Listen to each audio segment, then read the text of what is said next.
ಜನರು ಸಾವಾಗಿದೆ. ಇವ್ರ ಕಾರ್ಯಕ್ರಮ ಪ್ರಾರಂಭ ಆದಾಗ ನಾರಾಯಣ ಸ್ವಾಮಿ 8 ಜನ ಸತ್ತಿರ್ತಾರೆ. ವಿದ್ಯಾರ್ಥಿಗಳು, ಮಕ್ಕಳು ರೀ, ಯಾರ 100 ವರ್ಷನೋ 105 ವರ್ಷದವರಲ್ಲ ಸತ್ತಿರೋರು, ಮಕ್ಕಳು ರೀ, ನಮ್ಮ ಮಕ್ಕಳು, ಕನ್ನಡಿಗರ ಮಕ್ಕಳು, ಭವಿಷ್ಯದ ಮಕ್ಕಳು. 8 ಜನ ಸತ್ತ ಮೇಲೂ ನೀವು ಕಾರ್ಯಕ್ರಮ ಮಾಡ್ತೀರಾ ಅಂದ್ರೆ ನಿಮ್ಮದು ಕಟುಕ ಹೃದಯ ಇಲ್ಲದೇ ಇಲ್ಲ, ಕಲ್ಲಿನ ಹೃದಯ ಇದ್ದವ್ರು ನೀವೆಲ್ಲ. ನಿಲ್ಲಿಸ್ಬೇಕಾಯ್ತು ಕಾರ್ಯಕ್ರಮ. ಇದು ಸೆಲೆಬ್ರೇಷನ್ ಕಾರ್ಯಕ್ರಮ, ಯಾವುದೋ ದೇವಸ್ಥಾನದ ಕಾರ್ಯಕ್ರಮ ಅಲ್ಲ. ನಿಮ್ಮ ಸಂತೋಷ ಕೂಟದ ಕಾರ್ಯಕ್ರಮ ಮಾಡಲಿಲ್ಲ, ಫೋಟೋ ಸೆಷನ್ ಮಾಡಿದ್ರಿ. ನಾನಿವತ್ತು ಮುಖ್ಯವಾಗಿ ಕರೆದಿರೋವಂಥದ್ದು,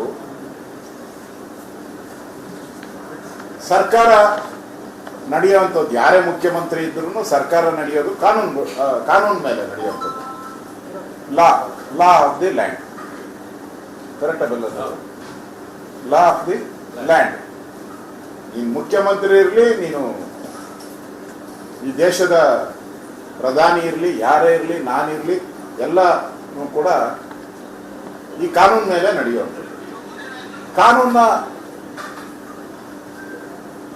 ಮಾಡೋ ಜಾರಿಗೆ ತರೋರು ಯಾರು? ಪೊಲೀಸ್ ಅಧಿಕಾರಿ. ಕಾನೂನು ಮಾಡೋರು ನಾವಾದ್ರೂ ಜಾರಿಗೆ ತರುವಂಥವ್ರು ಪೊಲೀಸ್ ಅಧಿಕಾರಿಗಳು. ಪೊಲೀಸ್ ಅಧಿಕಾರಿಗಳು ಏನ್ ಜಾರಿಗೆ ತರ್ತಾರೋ ಅದನ್ನ ನಾವು ಪಾಲನೆ ಮಾಡಬೇಕು. ನೀನು ಯಾವನೇ ಇದ್ರೂ ಪಾಲನೆ ಮಾಡಬೇಕು, ನೀನು ಎಷ್ಟೇ ದೊಡ್ಡವನಿದ್ರು ಪಾಲನೆ ಮಾಡಬೇಕು. ಇಲ್ಲಿ ವಿಧಾನಸೌಧದ DCP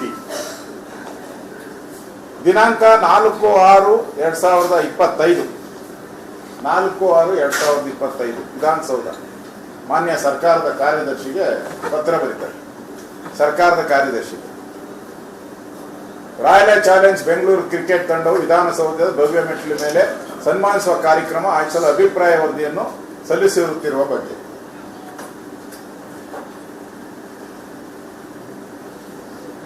ಸರ್ಕಾರದ ಕಾರ್ಯದರ್ಶಿಗೆ ಇಲ್ಲಿನ DCP ಬರೀತಾರೆ. ಆಮೇಲೆ ರಿಸೀವ್ ಮಾಡಿದ್ದಾರೆ ಇವರು, ಯಾರು ಸೆಕ್ರೆಟರಿ ರಿಸೀವ್ ಮಾಡಿದ್ದಾರೆ. ಅದರಲ್ಲಿ ಕ್ಲಿಯರ್ ಆಗಿ ಬರೀತಾರೆ, ರಾಯಲ್ ಚಾಲೆಂಜ್ ಬೆಂಗಳೂರು ಕ್ರಿಕೆಟ್ ತಂಡವು ದೇಶಾದ್ಯಂತ ಭವ್ಯ ಮೆಟ್ಟಿಲುಗಳ ಮೇಲೆ ಮುಂಭಾಗ ಕಾರ್ಯಕ್ರಮ ಆತುರದಲ್ಲಿ ಆಯೋಜಿಸಿರುವುದರಿಂದ. ಅರ್ಥ ಮಾಡ್ಕೊಂಡ್ರ? ನಾನು ಒಂದೊಂದು ಲೈನ್ ಚಂದಾಗಿ ಅರ್ಥ ಮಾಡ್ಕೊಳ್ಳಿ ದಯವಿಟ್ಟು. ವಿಧಾನಸೌಧದ ಮೆಟ್ಟಲುಗಳ ಮುಂಭಾಗ ಕಾರ್ಯಕ್ರಮವು, ಎಷ್ಟು ಹುಷಾರಿದ್ದಾನೆ ನಮ್ಮ ಪೊಲೀಸರು, ಎಷ್ಟು ಚಾಣಕ್ಯರಿದ್ದಾರೆ ನಮ್ಮ ಪೊಲೀಸರು. ಕಾರ್ಯಕ್ರಮವನ್ನು ಆತುರದಲ್ಲಿ ಆಯೋಜಿಸಿರುವುದರಿಂದ, ಅಂಡರ್ಲೈನ್, ಲಕ್ಷಾಂತರ ಸಂಖ್ಯೆಯಲ್ಲಿ ಕ್ರಿಕೆಟ್ ಅಭಿಮಾನಿಗಳು ವಿಧಾನಸೌಧಕ್ಕೆ ಆಗಮಿಸಿರುವುದರಿಂದ ವಿಧಾನಸೌಧದ ಭದ್ರತಾ ವಿಭಾಗದಲ್ಲಿ ಅಧಿಕಾರಿ ಸಿಬ್ಬಂದಿಗಳ ಕೊರತೆ ಇರುವುದರಿಂದ, ನೋಟ್ ದಿ ಪಾಯಿಂಟ್,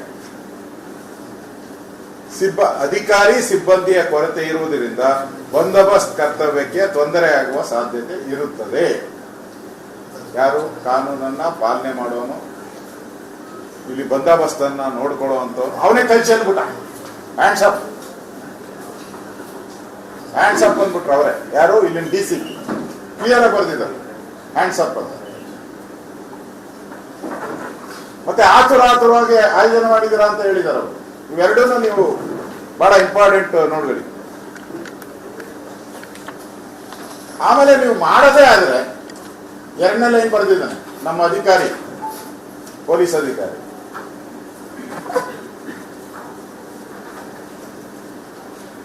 ಸದರಿ ದಿನದಂದು ಸಾರ್ವಜನಿಕರಿಗೆ ವಿಧಾನಸೌಧ ಪ್ರವೇಶಿಸಲು ವಿತರಣೆ ಮಾಡುವ ಆನ್ಲೈನ್ ಮತ್ತು ಆಫ್ಲೈನ್ ಪಾಸ್ಗಳು ಸಂಪೂರ್ಣವಾಗಿ ನಿಷೇಧಿಸಲು ಕೋರಿದೆ. ಇವ್ರು ಹಾಕಿದ್ರಲ್ಲ, ಆನ್ಲೈನ್ ಆಗಿ ಬನ್ನಿ, ಆಫ್ಲೈನ್ ಆಗಿ ಬನ್ನಿ, ಟ್ವಿಟರ್ ಎಲ್ಲ ಮಾಡಿದ್ರಲ್ಲ, ಇದನ್ನ ನಿಷೇಧಿಸಬೇಕು ಅಂತ ಹೇಳಿದ್ದಾರೆ. ನೀವು ಪಾಲನೆ ಮಾಡಿದ್ದೀರಾ?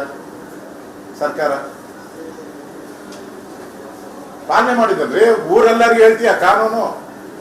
ಪುಸ್ತಕ ಓದ್ತಿರಲ್ಲ ವಿಧಾನಸೌಧದಲ್ಲಿ, ಪುಸ್ತಕ ಹಿಡ್ಕೊಂಡು ಏನು ಓದಿದ್ದೆ. ನಮ್ಮ ಸ್ಪೀಕರ್ ನಮ್ಮ 18 ಜನ ಸಸ್ಪೆಂಡ್ ಮಾಡಿದಾಗ ನಾವು ಹೋರಾಟ ಮಾಡಿದ್ರಲ್ಲ MLAಗಳು, ಏನ್ ಡಾಕ್ಟ್ರೆ ಅವ ಕಾನೂನು ಪುಸ್ತಕ ತೋರಿಸಿ ನಮ್ಮನ್ನು ಸಸ್ಪೆಂಡ್ ಮಾಡಿದ್ದು 18 ಜನ. ನೀವು ಕಾನೂನು ವಿರುದ್ಧವಾಗಿ ನೀವು ಧಿಕ್ಕಾರಕ್ಕೆ ಹೋಗಿದ್ದೀರಾ, ಕಾನೂನು ವಿರುದ್ಧವಾಗಿ ನೀವು ಸಭಾಪತಿಗಳಿಗೆ ಅಗೌರವ ಮಾಡಿದ್ದೀರಾ. ನೀವ್ಯಾರಿಗೆ ಅಗೌರವ ಮಾಡಿದ್ದೀರಾ? ಕಳ್ಳರು, ನೀವ್ಯಾರಿಗೆ ಅಗೌರವ ಮಾಡಿದ್ದೀರಾ? ಅವ್ರು ಹೇಳಿದ್ದಾರೆ ನೀವು ಆನ್ಲೈನ್ ಆಫ್ಲೈನ್ ಯಾವುದೂ ಇಲ್ಲ ಅಂತ ಹೇಳಿದ್ದಾರೆ. ನೀವೆಲ್ಲ ಲೈನ್ ಓಪನ್ ಮಾಡ್ಬಿಟ್ರಿ, ಆನ್ಲೈನು ಬಿಟ್ರಿ, ಆಫ್ಲೈನು ಬಿಟ್ರಿ, ಸಿಎಂ ಒಂದು ಲೈನ್ ಬಿಟ್ಬಿಟ್ರಿ, ಡೆಪ್ಟಿ ಸಿಎಂ ಒಂದು ಲೈನ್ ಬಿಟ್ಟು ವೆಲ್ಕಮ್ ಮಾಡ್ರಿ. ಬನ್ನಿ ಬನ್ನಿ ಬನ್ನಿ, ಇಲ್ಲಿ ಬನ್ನಿ ವಿಧಾನಸೌಧ, ಇದು ಮುಗಿದ ತಕ್ಷಣ ಅಲ್ಲೂ ಬನ್ನಿ. ಹೇಳಿದವರು ಯಾರು? CM, deputy CM. ನಮ್ಮ 18 ಜನ ಸಸ್ಪೆಂಡ್ ಮಾಡುವಾಗ ಜ್ಞಾನ ಇರಲಿಲ್ಲ ನಿಮ್ಗೆ? ತಲೆಯಲ್ಲಿ ಏನ್ ಸಗಣಿ ತುಂಬಿಕೊಂಡಿದ್ರ? ಅವಾಗ ಕಾನೂನು ಪುಸ್ತಕ ತೋರಿಸಿ ಓದಿದ್ದು ವಿರೋಧ ಪಕ್ಷದವ್ರಿಗೆ ಕಾನೂನು ಪಾಲನೆ ಮಾಡುವ ಪಾಠವನ್ನ ಹೇಳ್ಕೊಟ್ಟಿದ್ದೀರಿ ಅಂತ ನಮ್ಮ ಸ್ಪೀಕರ್ ಅವರು ಹೇಳಿದ್ರು. ನಮ್ದೆಲ್ಲ ಬಿಡುಗಡೆ ಮಾಡಿದ್ರಲ್ಲ 18 ಜನ, ಅವಾಗ ಹೇಳಿದ್ರು ಕಾನೂನು ಪಾಲನೆ ಮಾಡಕ್ಕೆ ಏನ್ ಮಾಧ್ಯಮದಲ್ಲಿ ಅದು ಕೂಡ ಬಿತ್ರ ಆಯ್ತು. ಕಾನೂನು ಪಾಲನೆ ಮಾಡಕ್ಕೆ ಹೇಳ್ಕೊಟ್ಟಿದ್ದೀರಿ ಅವ್ರಿಗೆ. ನೀವು ಯಾವ ಕಾನೂನು ಪಾಲನೆ ಮಾಡಿದ್ದೀರಾ? ಸರ್ಕಾರ ನಡೆಸೋರು.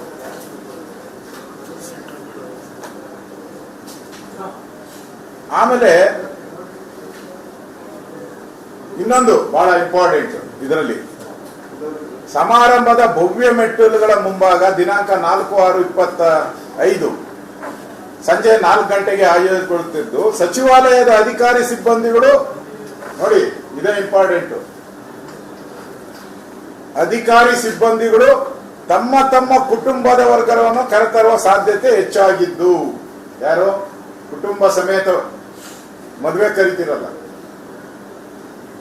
ಕುಟುಂಬ ಸಮೇತರಾಗಿ ಬನ್ನಿ ಅಂತ. ಹಂಗೆ ಈ ವಿಧಾನಸೌಧದಲ್ಲಿ, ವಿಕಾಸಸೌಧದಲ್ಲಿ ಕೆಲಸ ಮಾಡುವವರೆಲ್ಲರೂ ಕುಟುಂಬ ಸಮೇತರಾಗಿ ಬರುವ ಸಾಧ್ಯತೆ ಹೆಚ್ಚಾಗಿದ್ದು ಸಚಿವಾಲಯದ ಅಧಿಕಾರಿ ಸಿಬ್ಬಂದಿ ಕುಟುಂಬದ ವರ್ಗದವರು ಕರೆತರದಂತೆ ಆದೇಶ ನೀಡಲು ಮತ್ತು ಸಚಿವಾಲಯದ ಅಧಿಕಾರಿ ಸಿಬ್ಬಂದಿಗೆ ದಿನಾಂಕ 4/6 ಅಪಾರ ರಜವನ್ನು ಘೋಷಿಸಲು ಕೋರಲಾಗಿದೆ. ಸಚಿವಾಲಯದ ಅಧಿಕಾರಿ ಸಿಬ್ಬಂದಿ ಕಾರ್ಯಕ್ರಮದ ಸ್ಥಳದಂತೆ ಬರದೆ ಸೂಚನೆಯನ್ನು ಕಳಿಸಲಾಗಿದೆ, ಕೋರಲಾಗಿದೆ. ಯಾರು ಬರಬಾರ್ದು ಅಂತ. ಅಲ್ಲಿದ್ದವರೆಲ್ಲ ಇವರೇ, ಇಡೀ ಸಿಬ್ಬಂದಿನೇ ಅಲ್ಲಿತ್ತು. ಪಾಲನೆ ಮಾಡಿದ್ದೀರಾ ನೀವು? ಕಾನೂನು ಪಾಲನೆ ಮಾಡಿದ್ದೀರಾ? ಕಾನೂನು ಪಾಲಕರು ನೀವು. ಕಾನೂನನ್ನ ಕೊಲೆ ಮಾಡಿಬಿಟ್ರಿ. ಇವತ್ತು ನೀವು ವಿಧಾನಸೌಧದ ಡ್ಯಾಶ್ ಮೇಲೆ ಕೊಲೆ ಮಾಡಿಬಿಟ್ರಿ.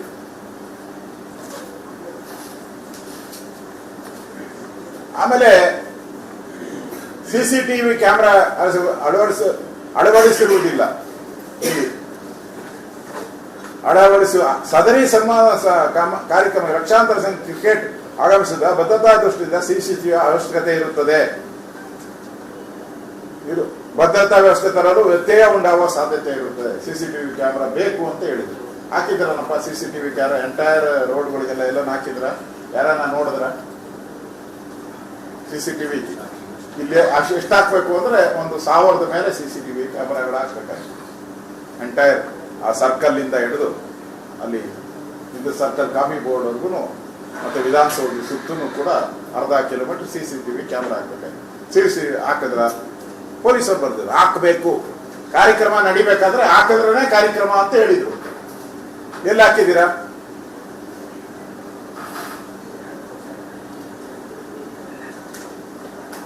ಆಮೇಲೆ ನಿಮ್ಮ ಇದು ದ್ರೋಣು ಕೂಡ ನಡೆಯಲಿಲ್ಲ, ಪರ್ಮಿಷನ್ ಇಲ್ಲ. ಇದು ಪಾರಂಪರಿಕ ಕಟ್ಟಡ ಆಗೋದ್ರಿಂದ ದ್ರೋಣು ಕೂಡ ನೀವು ಹಾಕಂಗೆ ಪರ್ಮಿಷನ್ ಇಲ್ಲ ಇಲ್ಲಿ. ಆ ದ್ರೋಣ್ಗೆ ನೀವೇನಾನ ಮಾಡೋದಾದ್ರೆ ನೀವೇ ವ್ಯವಸ್ಥೆ ಮಾಡಬೇಕಾಗ್ತದೆ ಸರ್ಕಾರದಿಂದ. ಅದಕ್ಕೇನು ವ್ಯವಸ್ಥೆ ಅಂತ ನಾವು ಕೇಳಿದ.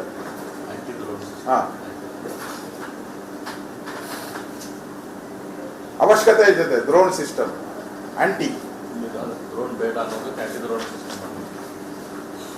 ಇಂಥ ಕಾರ್ಯಕ್ರಮಗಳಿಗೆ ಹೊರಗಿನಿಂದ ದ್ರೋಣ್ ಕ್ಯಾಮೆರಾ ಬಳಸುವ ಸಾಧ್ಯತೆ ಇರುವುದರಿಂದ ಯಾರನ್ನ ಬೇರೆಯವರು ತಂದ್ಬಿಡ್ತಾರೆ ಅಂತ ಆಂಟಿ ದ್ರೋಣ್ ಸಿಸ್ಟಮ್ ಅಳವಡಿಸುವ ಅವಶ್ಯಕತೆ ಇರುತ್ತದೆ. ಹಾಕಿದ್ರನಪ್ಪ ಆಂಟಿ ದ್ರೋಣ ಎಲ್ಲಾದ್ರೂ ನೋಡಿದ್ರ? ಇಲ್ಲ. ಅಂದ್ರೆ ಎಂಟೈರ್ ಪೊಲೀಸ್ ಏನ್ ನಿಬಂಧನೆಗಳ ಕೊಟ್ಟಿತ್ತು, ಎಂಟೈರ್ ಪೊಲೀಸ್ ಇಲಾಖೆ ಏನು ನಿಬಂಧನೆಗಳನ್ನ ಕೊಟ್ಟಿತ್ತು, ಈ ಪೊಲೀಸ್ ಇಲಾಖೆ ಆಡಳಿತ